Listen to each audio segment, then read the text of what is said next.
Hello, Lucy here. Just a reminder to hit that subscribe button so you never miss an episode. Whether you're new here or a regular listener, thank you for being part of this journey. We have got so many incredible guests lined up, so stay tuned and subscribe now.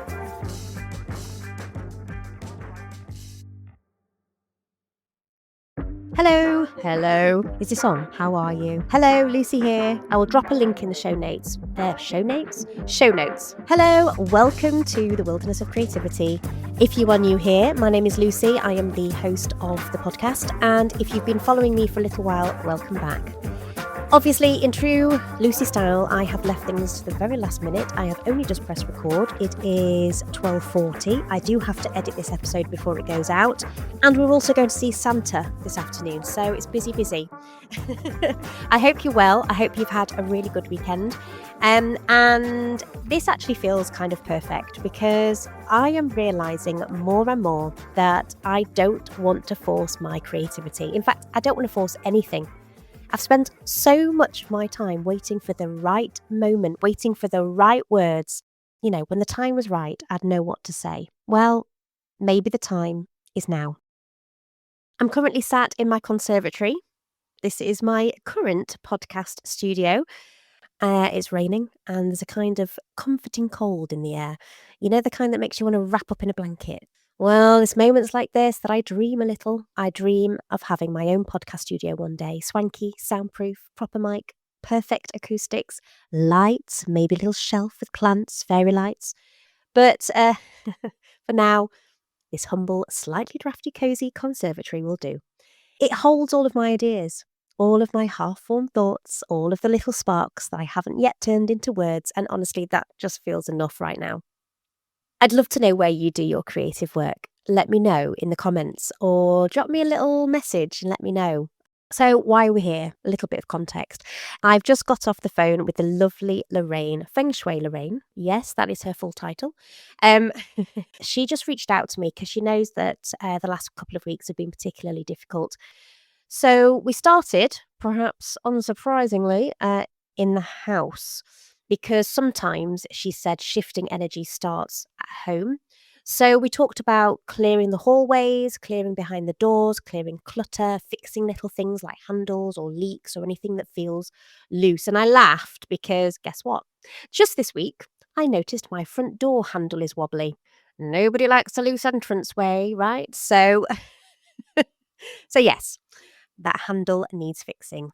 It might seem a small thing, and it is, but maybe it'll be an invitation for new energy to flow in to my life. But Lorraine is so right, because if we are really thinking about the energy in our homes, in our environments, we can see where those obstacles might reflect in our professional or personal life. I will leave a link to her episode in the show notes if you haven't yet heard her episode. She's wonderfully grounded and always gets me thinking in fresh ways. And we did talk a little bit about some future mini-series that we'd like to record, focusing on feng shui, creative space, workspaces, digital clutter, that sort of thing. So if you are interested in what is upcoming, then do make sure you subscribe to the podcast when you get a moment, perhaps even at the end of listening to this episode. After we talked about the house and my loose entranceway, we touched upon bigger things, the idea of manifestation and the 4 pillars. And she mentioned a book to me, so I'll drop a little link to the book in the show notes if you're interested. But as we were talking about manifestation and what is sort of going to be coming up in the new year energetically, 2 words came to mind, and they were abundance and wisdom.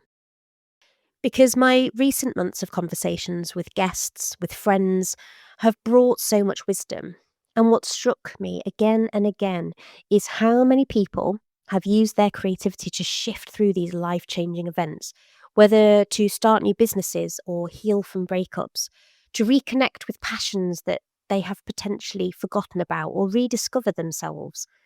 And that brought me to something that's been weighing on me for a long time, and that's the reality of the decline in the arts uptake in education. As somebody who works in education as a dance and drama performing arts specialist, I have seen this firsthand. And you may have heard of this, but it is real and it is significant. According to a recent analysis by Campaign for the Arts, GCSE entries in art subjects have fallen by about 47%. That's between 2010 and 2024, from 13.4% of all entries down to just 7.1%. A-level arts entries have also taken a hit, and there's been roughly a 31% decline over the same period. The kinds of subjects with the steepest falls are performing and expressive arts, so dance, drama, music, these things that just feel so vital, not just to the arts, but to human expression, confidence, vulnerability, and empathy. And we only need to look in the news to realise just how important empathy and compassion are when we're thinking about how communities and society are going to move forward together. And it's not just about numbers, is it? It's about what we lose when fewer young people are encouraged to explore creativity and their emotion and their imaginations. The decline in arts education doesn't just affect future musicians or artists, it affects society's capacity for belonging and for healing, which is why I feel this podcast matters. Because maybe, just maybe, we can use this space to remind ourselves and each other of the value of creativity, the value of giving ourselves permission to explore, to feel, to dream, to grow. So, yeah, back to my little humble conservatory with rain on the roof and a wobbly door handle. I'm trying to trust this messy, imperfect process of creating something that matters. Maybe it doesn't matter if I don't have a fancy studio.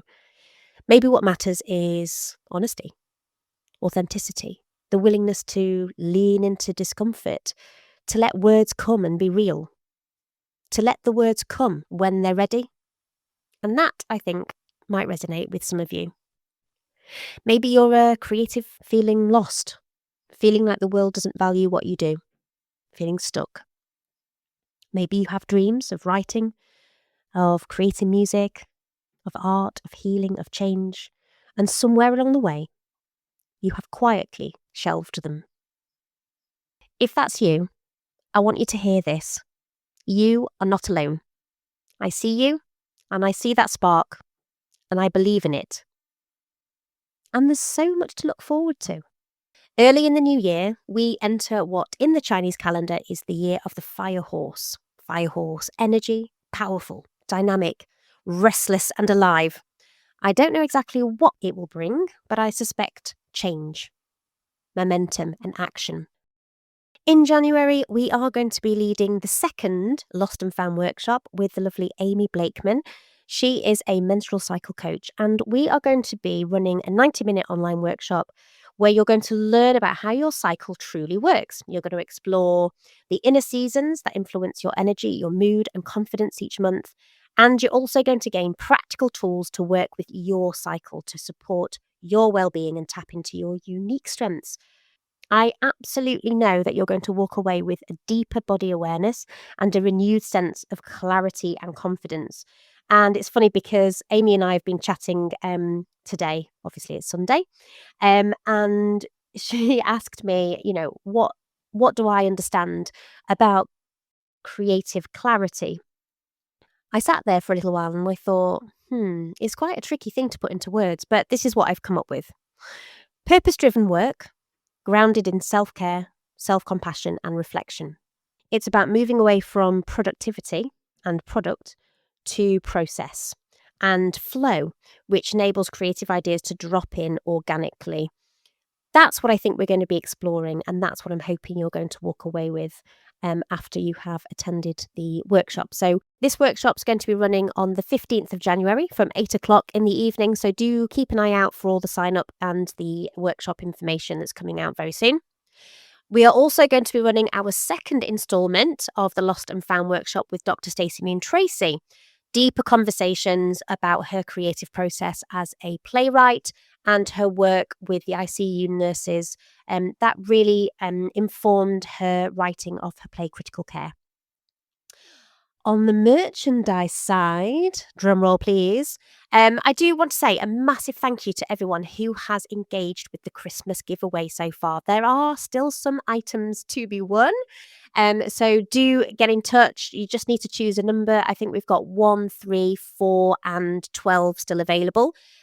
Your support, your messages, your interest, it has genuinely meant the world. And I'm really excited because I'm currently working with Laura Byrne of Mum, Rain or Shine to develop a merchandise range.